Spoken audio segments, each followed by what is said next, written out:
Gel selamlaşırken bu çekiyor.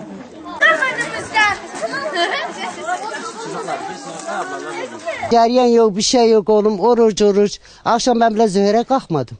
Allah dünden beri yok oğlum. Dünden beri yok. Şimdi yalan konuşmuyor, dünden beri yok. Vallahi çok zor durumdayız. Yani hepimiz de, tek ben değil, yani bu konuda bize yardım edilmesini diliyoruz. Suratımız hem elektriklerimiz kesik. Benim kendi evim yıkıp ama tapuda sorun olduğu için hiç hak sahibi olamadım. Ortada kaldım. Biz 2 yıldır konteynerlerdeyiz ve kiracılara ev verilecek. Biz onun için burada durduk. Dünden beri bizim elektriklerimizi kesmişler. İnan ki bir lokma ekmeğimiz yok. Yetkililere ben sesleniyorum burada. Onlar oturup iftarlarını açarken, sıcak çorba içerken acaba arkalarına dönüp de bizi hatırlıyorlar mı? Ama 3 aydır ben ameliyat olmuşum, var kalp ameliyatı olmuşum. Çok rahatsızım. Burada konteynerde oturuyorum. Kira ödeyecek şeyim yoktur.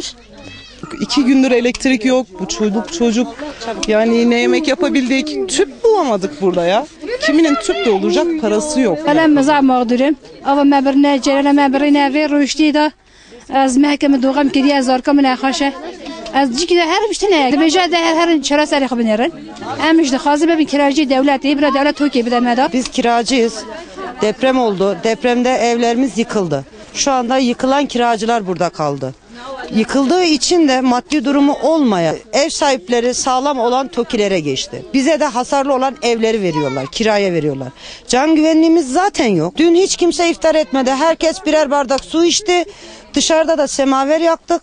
Bir çay kaynattık, 2'şer bardak çay içtik. Ondan sonra herkes kapısının önünde oturdu. Evinde peynir ekmeği olan getirdi peynirin ekmeğini. Yetkililerden talebimiz en kısa zamanda, yani şimdilik en azından Ramazan çıkanaça buranın elektriğini suyunu açsınlar.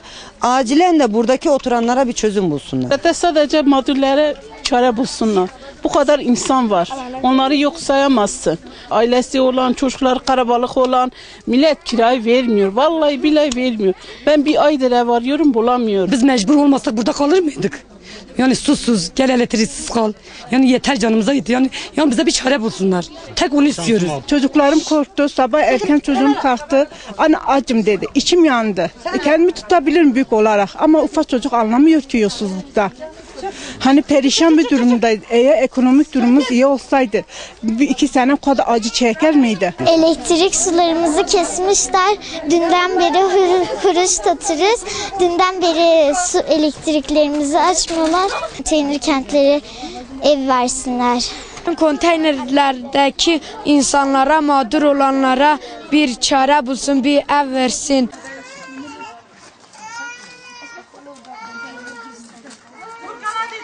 Aderka çekse hepimizi çektiler.